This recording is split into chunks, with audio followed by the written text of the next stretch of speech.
नमस्कार मित्रांनो. हे माझं घर इथं आतमध्ये सगळं आणि ही माझी गल्ली. हे लहानपण गेलेलं माझं ठिकाण आहे इथं.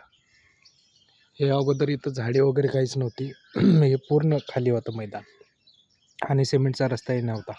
चिखल दगड ह्या रोडनी बरंच खेळायचो आम्ही. हा रोड टू मेन चौकात जाणारा रोड. ही झाडे माझ्याच वडिलांनी लावलेली 3 झाडं आहेत, कारण 3 भाऊ आहे ना आम्ही. 3 भावाच्या नुसार हे 3 झाडं लावलेली आहेत. अगोदर गल्लीमध्ये एवढ्या गाड्या पण नसायच्या.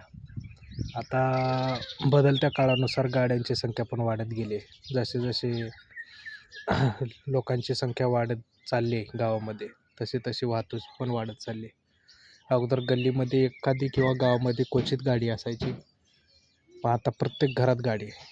इथे जवळपास गाडी लावायला जागा नाही पुरत, तर लाईनने गाड्या लागतात पूर्ण. तिथंपर्यंत रस्ता दिसतोय ना, तिथंपर्यंत पूर्ण फोर व्हीलर असतात. इथं पण एक गाडी होती आपली जुनी, पण ती काढली आणि अशा टू व्हीलर पडलेले आहेत. अगोदर टू व्हीलर म्हणजे आहे ना, म्हणजे तो गावातला सगळ्यात श्रीमंत माणूस असायचा ज्याच्याकडे टू व्हीलर आहे किंवा सायकल आहे, रेंजर वगैरे. आजच्या काळात किरकोळ गोष्ट आहे. खरंच खूप मजा होती. आम्ही ह्या टायमिंगला क्रिकेट खेळायचो. तिथं आड होता, त्या आडावर आत्ता कट्टा बांधलेला आहे, कारण ती लहान मुलं वरती चढू नये.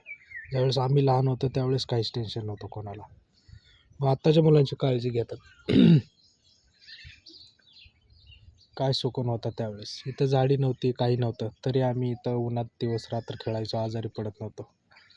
या गटारीला कधीच पाणी नसायचं.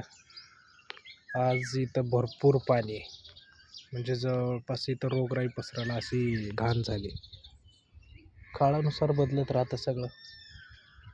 मोठमोठ्या बिल्डिंग झालेल्या आहेत. मोठी नाही, 2 मजली, पण आजच्या काळानुसार ठीक आहे.